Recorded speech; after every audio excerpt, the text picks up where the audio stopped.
Makrifat ilmu disebabkan taklim muta'alim seperti ini, buahnya adalah faham. Imannya disebut nurul iman, Pak.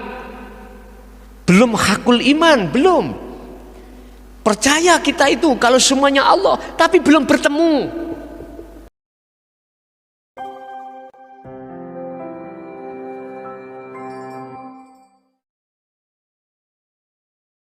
Apakah dia itu sudah dikatakan makrifat padahal dia tidak melaksanakan kholwat utawa uzlah? Belum, Pak. Ingat, mungkin dibuka ya di dalam hikam pasal pinten, makalah pinten kula supe. Makrifat itu ada tahapan pertama, makrifat ilmu. Buahnya makrifat ilmu adalah faham. Faham ini manakala tidak dikholwatkan, iman yang hakul iman tidak bisa, Pak. Nggak bisa, mboten saged, tidak bisa. Harus uzlah, wajib niki. Apa sih uzlah itu? Yakfur bit-taghut wa yu'min billah. Kholwat itu apa? Uzlah itu apa? Hati harus bisu untuk tidak bicara kecuali pada Allah. Jasad silahkan bicara terhadap makhluk siapapun, tapi hati harus hanya bicara terhadap Allah. Itu namanya hati yang bisu. Harus bisu, Pak.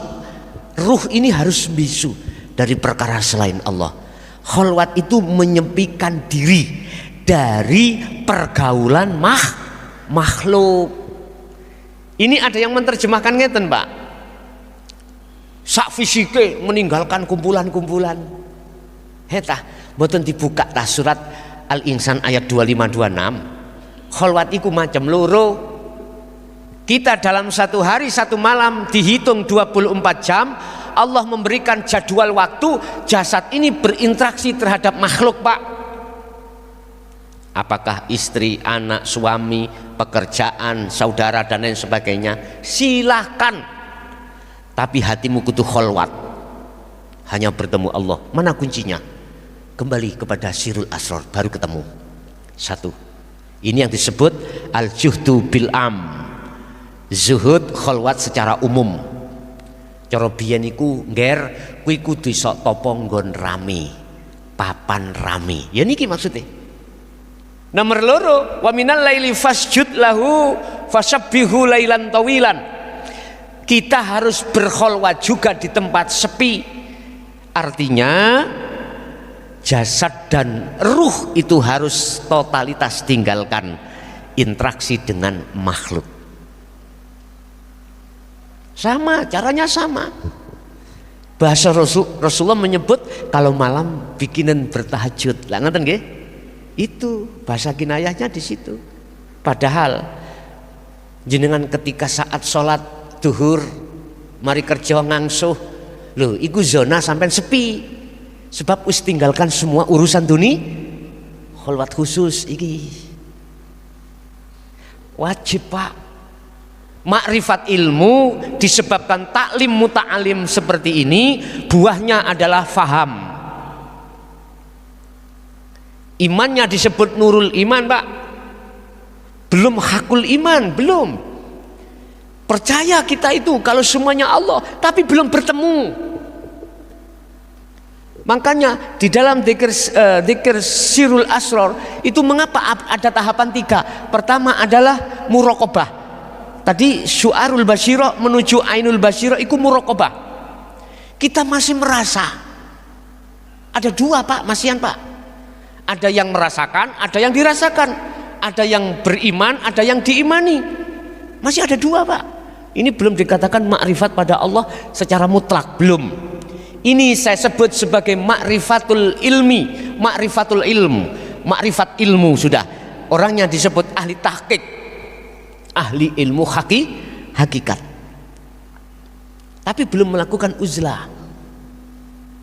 Nggak bisa disebut wa ammal arifuna la yarawna li anfusihim syai'an bal yusyahiduna annal fa'ila wallahu ta'ala. Dikatakan makrifat secara mutlak pada Allah belum bisa.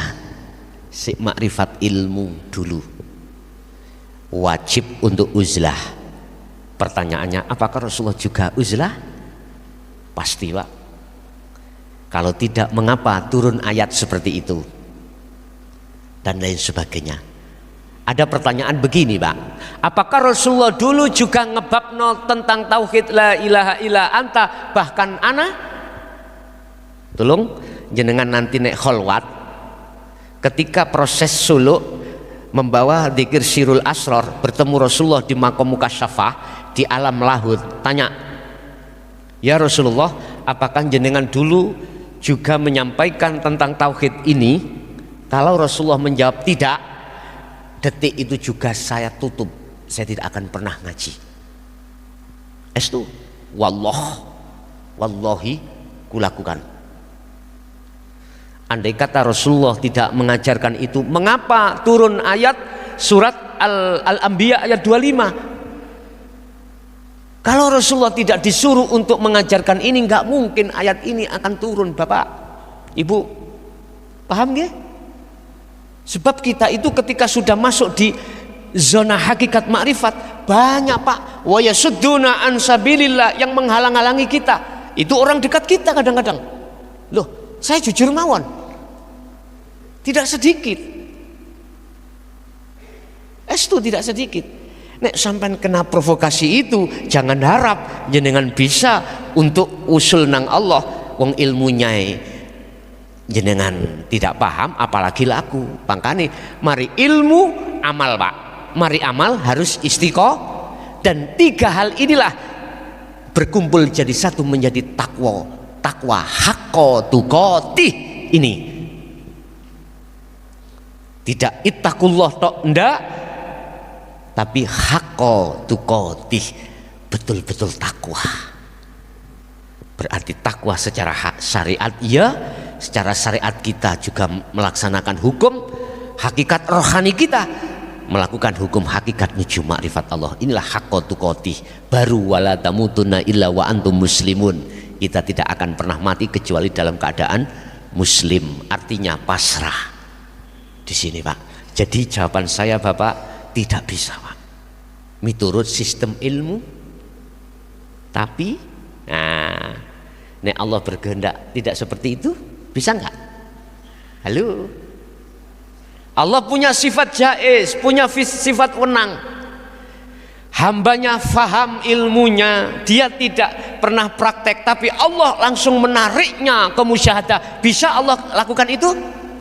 Lah, jawaban saya kalau miturut sistem nggak bisa. Kita hanya faham ilmu, belum uzlah, belum laku, nggak bisa. Harus amal.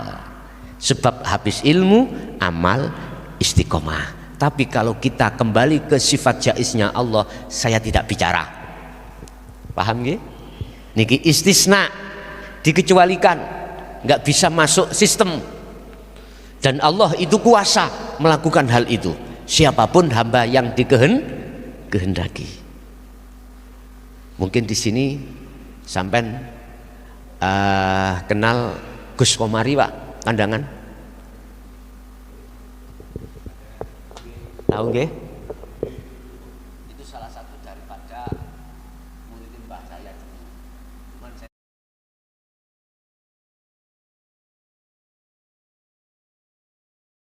jangan penggaweane teng pundi? Kali ya lah mana? Sik ta. Cara syariat ngomong salah enggak? Tinggal kita melihat dari kacamata mana. Kalau kita melihat dari kacamata hakikat, Pak ya, mohon maaf, apakah Allah pernah salah? Gak pernah, Pak. Dan hanya ahli syuhud lah yang bisa memakai pandangan kacamata hakikat, sehingga tidak ada yang salah. Siapapun yang menuju kewusulan pada Allah lewat ilmu, amal, istiqomah, sistem wasilun atau sistem majdubun yang Allah tarik lewat sifat jaiznya, masa sih Allah salah? Enggak. Ahli syuhud nggak akan berani menyalahkan, Pak. Nggak akan berani. Mohon maaf. Jadi Jawabannya tadi kalau miturut sistem wasilun tidak bisa. Ngaten nggih? Sistem wasilun, saya memakai sistem wasilun, Pak. Sistem di mana ilmu amal istiqomah yang telah dilakukan oleh Rasulullah. Makanya ayat yang pertama yang diwahyukan terhadap Rasulullah, mengapa Iqra? Bacalah. Itu maksudnya pengertian adalah perintah untuk belajar kita, perintah untuk mengamalkan kita, perintah untuk istiqomah kita, baru bisa sampai pada Allah. Nek jenengan milih Gus, aku sistem majidubun, tak layani, monggo. Tak layani, rapopo, kula nggih gadah carane. Tapi yo siapa nek jenengan iku disesatno wong. Ngoten lho, paham nggih? Siapa? Tapi siapa anak bojomu kudu kok tinggal. Baik secara zahir maupun secara batin. Wis biasa-biasa aja lah, Pak. Wis bagaimana Rasulullah, fattabi'uni, ikutan Muhammad ae. Wis